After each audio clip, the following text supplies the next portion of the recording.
Hi everyone, and welcome to the Entrepreneur Journey Chats, which I've been doing now for about 5 months. Really started at the beginning of lockdown to help people connect through our LinkedIn platform to share and hear a lot of insights, golden nuggets, distinctions that people have either grown their businesses with or they've worked in the corporate world and bring their expertise and wisdom to the table.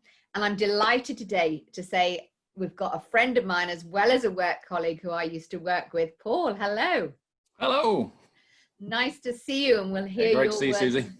words of wisdom in a minute. So keep listening to the end, everybody, because I do some giveaways and I'll tell you about that at the end. But I know that you will get lots of tips here. But let me tell you a little bit about Paul. Paul has over 20 years boardroom experience in both leading edge, fast-moving technology enterprises and FTSE 100, Fortune 100 global brands. Lots and lots of experience. Paul's career spans a broad range of technology disciplines with a focus on Infosec, ranging from offensive security testing, industrial control systems, firmware, software, and cloud to data centers, hosting and IT infrastructures. So there's a lot of technology stuff, you know, Paul. Yes, you're the main man. You're the main man. Paul is currently managing director at Pentest Limited, which helps organizations improve their digital resilience against cyber attack. Pentest takes an offensive approach to information security, providing research-led penetration testing, elite red teaming, threat action simulation, and security consultancy services. A lot of information there. Their services are designed to not only uncover IT security vulnerabilities, but to support your ongoing information security efforts and to increase the digital resilience of your organization. Paul actually lives in the north of England with his family, but I know you travel to all the different companies and organizations that you work with. But anyway, again, welcome, Paul. Welcome. You have got a wealth of knowledge. So let's get straight in there. The first thing I want to ask you that I truly think is relevant, there is an art to personal leadership. You know, people's winning formula, if you like, to success. And I think that, you know, what do you believe have been probably 2 or 3 strengths as you've been heading up lots of corporate companies? You know, what have been some of your strengths that you've brought to the table? Firstly, I think breaking the rules.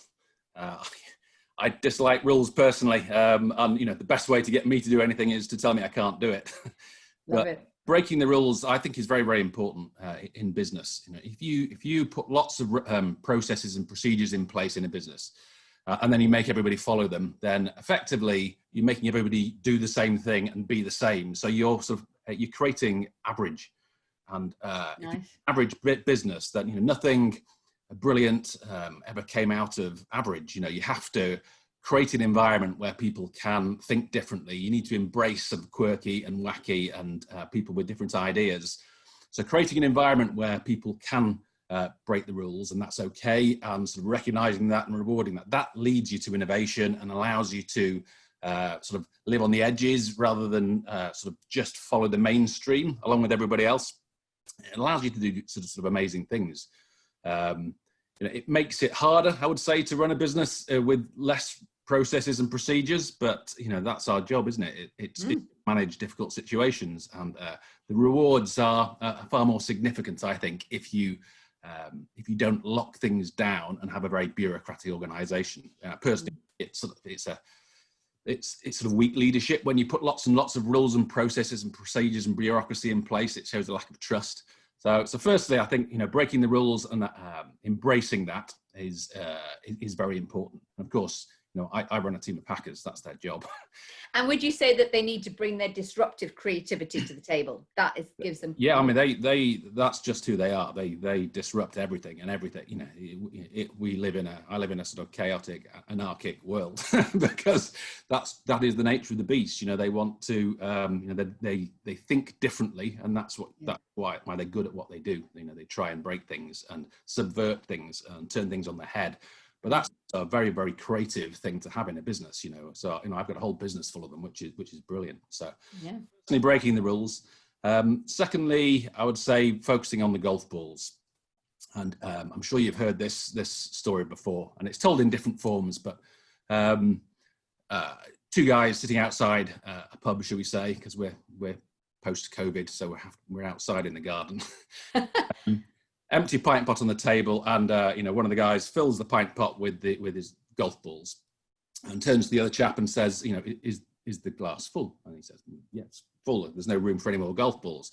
Then he reaches down and gets some gravel and puts that in, shakes it, and then turns to him and says, well, is it full now? And he says, yes, of course it is, yeah. And then he reaches down with his other hand and gets some sand and fills it up, and again shakes it.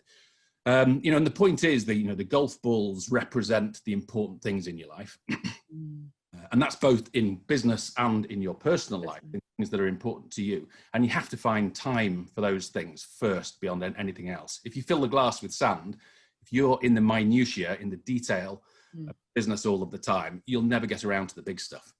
Do the big stuff first, and you'll always find time to do the small stuff. And of course, the story ends with him then pouring some beer into the glass. And the idea is that no matter how busy you are, there's always time to have a beer with your friends. I like that. Nice. So focusing on the golf balls, I think, is really important. Yeah. Nice. And the other one I would say is discovering your truth. So it's really, really important, I think, to understand yourself and to understand what you believe in, because having clarity about who you are and what you believe in is what gives the business direction. Because the business can't have direction if you don't have clarity about yourself. So having that sort of single-minded sort of purpose and clarity about what you stand in, and then putting that into the business, that allows you to attract people that also believe the same as you and have similar sort of beliefs. And that's really powerful, because then you have a business that is where everyone is pulling in the same direction, because they all have the same sort of belief systems. And it also then attracts customers and suppliers and mentors and other people around you that have similar sort of beliefs and value. And that's much, much more powerful, in my opinion, than just going out and selling and delivering and then selling something else and delivering. And it's about the money. It's having that single-minded purpose. But to do that, you have to really understand. You have to find time to work on yourself, and that's not always easy. Actually, I think that you can probably help a lot of people with. Well, I know you can help lots of people with that. Particularly finding time to work on themselves and discover their truths and what it is that makes them special, and can lead their business in a particular direction. Yeah, I like those. Really nice. So funny enough, I was talking to somebody yesterday about, do we show our true self when we're in business? Because we think people want to see a certain us, but you're absolutely right. There should be no mask. We should strip it bare and work on ourselves every day and get to know ourselves, what our strengths are, what our areas of development are. I agree with you wholeheartedly.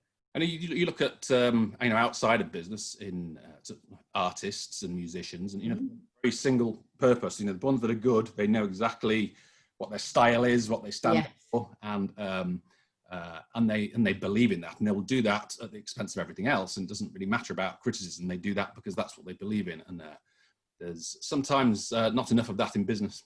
No, I agree. I think it's a great philosophy. We should cross map into business, because it can be a false world, as you and I know. I had many discussions in the past. We have to live our truth. I love it. A great 3 points, which you mentioned the word values at the end, which moves me on to my second point. I believe, one of my beliefs are that successful people do some things differently. And I do think some successful people have different thinking. So you mentioned values. What do you think are 2 values that have helped you along your journey of success? Something that is probably much more important to me now than it used to be. I probably used to be more materialistic in my younger years, but doing good. I think doing good is something that's really, really important, and not just yourself, but for your colleagues. Doing good by your colleagues and your parents, and just trying to be a positive influence in the world. If that's the goal, rather than making money. Money is an output. I think if you do the right thing and you set out to do the right thing, then the results come. You know, it's a result of doing the right thing. And you know, again, you know, for us as a business, you know, our purpose really is to make the world a safer place. We're in security, so that's, you know, it's not about money. It's about trying to make the world safer. And if you know, if you have that, and if you understand that, and if all the people in the business understand that, and they, you know, they set out to try and make the world a safer place, in our instance, then it's a much more fulfilling place to be. But, you know, so, you know, as an example, during COVID, we, you know, so very proud of the guys that went out and did work for free for some companies that were sort of helping to try and fight the pandemic. Wow, that's admirable. Including sort of technology companies and people that were working with, you know, children with cancer that were also then coping with COVID. And you know, whilst we did that because it was the right thing to do and we wanted to do it, actually, as a result of that, we've won lots of business off the back of doing that. Wow. So, you know, doing the right thing is I think is always good. So it's I think it's an important goal. Nice. One that you have to live a little before you can get there. Yeah. Maybe you need to own the sports cars first. And then you get to a point where you realize that material things aren't really that important in life, and it's people and relationships and so on. Yeah. I think the second one would be, you know, great people. Surround yourself with great people. I think, you know, having listened to quite a few of these, it's something that a lot of people say, but it's worth saying again because it's important. You know, we set the bar very, very high at Pentest for people to get in. And as a result of that, we have this very pure culture where people trust and respect each other. Nice. You know, if you have great people, that allows you to focus on the golf balls. Yeah. You to delegate. It allows you to take risks because you know you're surrounded by great people that will do what they need to do, will stop you if you go in the wrong direction. But, you know, having people around you that you can trust and that respect each other is just so important. It makes your life so much easier as a leader. Yeah. It allows you to achieve so much more. You know, I've just come back from a week's holiday, as you know, and very little in my inbox. You know, no panics, nothing to worry about because the business has just carried on. And I remember I did a course with, I think it was called Professor Lumsden, I think he was his name, from the London School of Business. And one of the things he said to me was, the mark of a great director is that you can walk away and everything carries on. Yeah, should be smooth. You know, a lot of people hold on to the reins. They want to be like the puppet master. But if you do that, if you don't trust people and delegate, and everything comes through you, as soon as you walk away, it collapses. So, you know, if you surround yourself with great people, it gives you the freedom to work on the big stuff and things will just carry on. So yeah, that would be my second one. I would agree with that. And I think you're right. When you set higher standards, you know, we've all done a lot of professional development. I know I have, you have, you know, and we're still on a journey. But I think if you set that culture, you set a pure culture and high standards, you know, the trust with a capital T is going to be there 100%. Yeah. Absolutely. Yeah. Fabulous. Fabulous. Something that, you know, I'm very passionate about is what I call circle of genius. You know, a peer group, if you will. And I know you and I've worked on a couple of organizations together. What would you say there are a couple of qualities that I have that if anybody's listening to this, that you mentioned earlier, that I can help people? What would you say a couple of things I bring to the table? Yeah, so I've listened to a few of these, and you hear people talking about energy and zest and magic dust and positivity and all of these amazing things, which are all absolutely true. And I believe in all of those, having worked with you on, in several different companies. For me, I think discovering brilliance, helping people discover their own brilliance, I think is where you can really, really add value to people. And you came in and worked with me at Bright HR. And, the purpose that I created for that business was to discover the brilliance in everybody.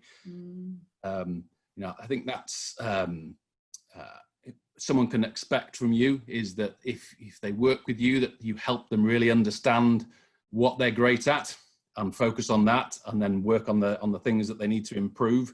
But, everyone can be good at something. Everybody gets out of bed in the morning wanting to be good at someone. No one gets up thinking, I'm going to be rubbish today, terrible day and fail. No one does that. Everyone wants to be good, and I just think you're so easy to talk to and so good at sort of listening and helping people find what works. That's really what I think people could expect from working with you. Thank you. And I've never heard it put like that, discovering your brilliance. I love it. I'm going to pinch that, Paul, and capture that. Thank Feel you free. So much. You haven't patented or anything. Oh, that's fabulous. And, you know, another thing that I truly believe, that we all, like you said, we all have the potential to be brilliant, you know, to use your words. We've all got that potential of greatness. What were two arenas coming through your journey? You said we're all on a journey. Are two arenas that you feel people could master better if they focused on it and gave it some energy? So I think self-belief is really important. And it's lonely at the top, you know. You need to believe in yourself, because quite often nobody else will, but nobody else does. You know, yeah. Feedback, and no one tells you you're doing a great job, or it's rare. You know, people don't really feel it's their job to do that. So you have to have that sort of strength and self-belief, and you know, to be very strong and clear-minded. You know, we're all human, we're all flawed. Yes. That sort of strong conviction, self-belief, to help you sort of push through and make things happen. And sometimes, you know, you have to make decisions that not everybody understands or sort of believes in what you're doing, but you have to have that really strong conviction. So, and again, it's an area I think where you can help people is in that self-belief and having that strength to sort of push through and get difficult things done. So that'd be the first one.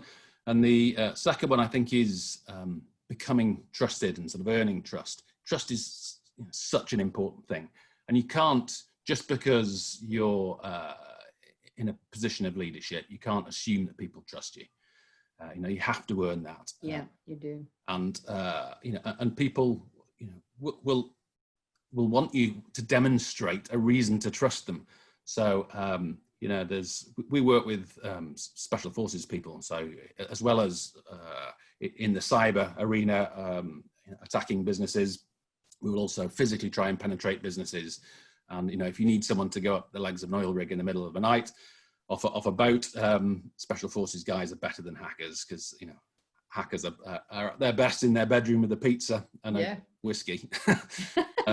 So, you know, but in a sort of military world, you know, they when you hear special forces people talking, they have this incredible trust and bond with each other, because it's life and death. You know, the stakes are very, very high. When they're flying at you and you're in a trench and someone says get up and go, you have to trust them enough to get up and go, because it's your life. And so, you know, it's very, very important to sort of get in the trenches, understand your people, you know, walk in their shoes and earn the trust, so that when you have those really difficult decisions and or great ideas or mad ideas, or, you know, whatever it is you want that people to do, that they follow you because they trust you.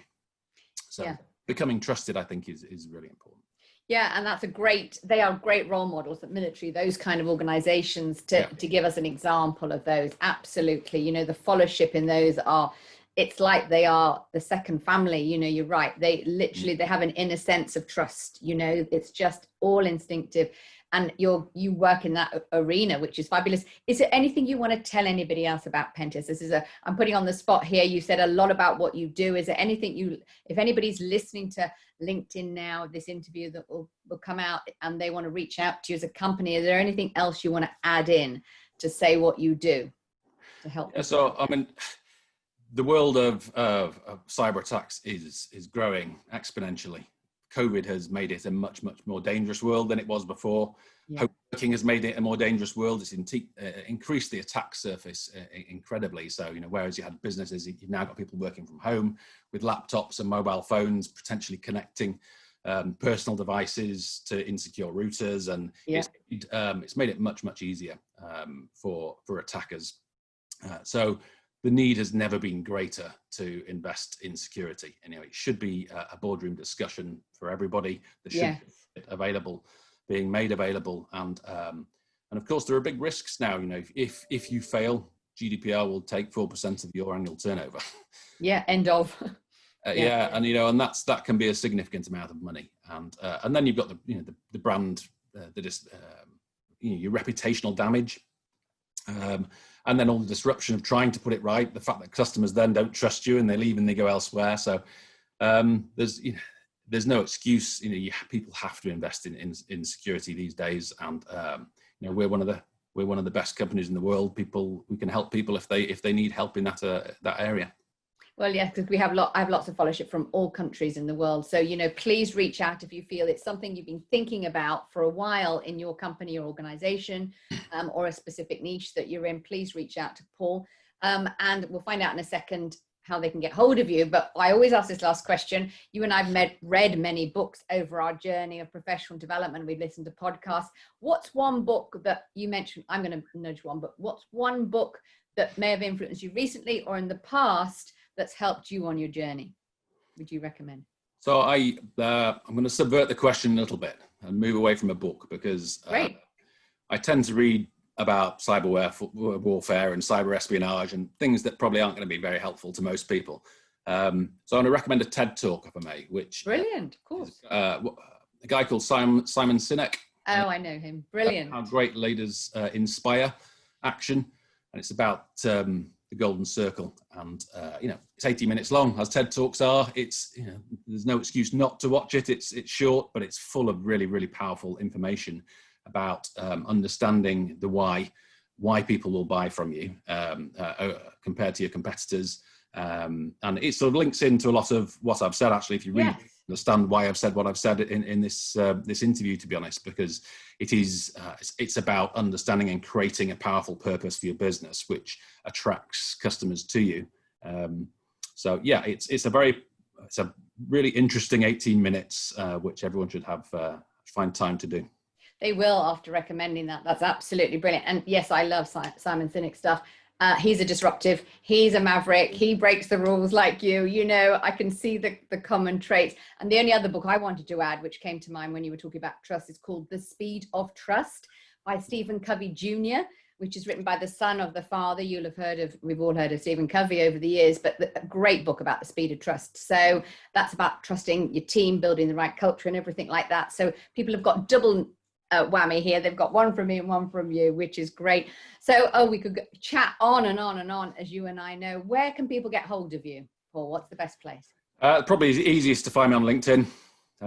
Paul Harris at Pentest. I'm easy to find, and if people are interested in the type of thing that we do as an industry, I'm always posting interesting stories about the world of cyber warfare and cyber espionage and cyber attacks, etc. So yeah, find me on LinkedIn and connect. Excellent. We'll put that in the dialogue, obviously, when I do my post, but you're one of the authorities in it. So people need to go to you if they want to get more information and your company. But thank you for your time. It's been an absolute pleasure, and we'll speak again. Thanks very much, Susie.